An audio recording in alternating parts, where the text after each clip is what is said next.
Actually, Admar, walang kwenta yung hearing kanina. Walang kakwenta-kwenta. Pinanood ko, halos makatulog na nga ako doon sa hearing. Kala ko naman may magaganap o may sasabihin na sasabihin mong sensitibo o delikado. Wala eh. Kasi ang una dyan, alam mo, tama yung binanggit ni Congressman Marcoleta at sinundan to ni Congressman Pidge Garbin.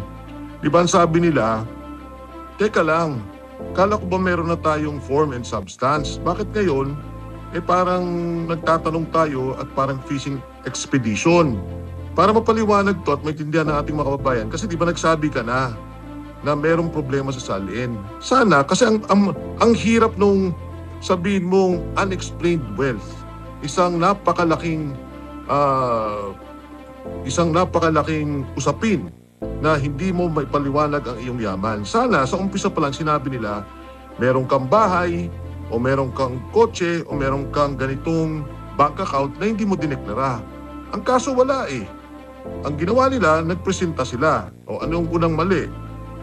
Ang unang mali, ang violation ni VP Inday Sara ay nung siya ay Vice President. So ang ibig sabihin from 2022 hanggang sa ngayon, dapat ipinakita nila na meron siyang mga ginawang mali, illegal o mga pondo na hindi maipaliwanag. Ginawa ninyo 2005. Pagkatapos, ang pangalawang nakita kong mali doon, transactions.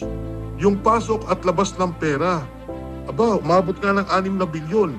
Pero ano yung ginawa ni Congressman Nasal kanina, si Bert? Kasama yan ni B.H. Herrera sa Bagong Henerasyon Party List. No? Ang tanong niya, sabi niya, si Bong Suntay pala ang nagtanong nito. Sabi niya, teka lang, magmula nung 2022, kung kailan siya naging Vice President, ilan yung pumasok at lumabas na pera? O di sinabi, sinuma total, 2022, 40 million, 2023, 13 million, 2024, about 3.7 million, tapos 1 million 2025. Pag sinuma total mo yun, more or less 60 million pesos ang lumabas at pumasok. Ang ibig sabihin na lumabas at pumasok, kung ikaw kunyari, swelduhang tao ka, kumikita ka ng 30,000 a month, ang gastos mo naman ay umaabot ng 25,000, biruin mo ang nire-report ng ANLA, 30 plus 25, 55,000 pesos.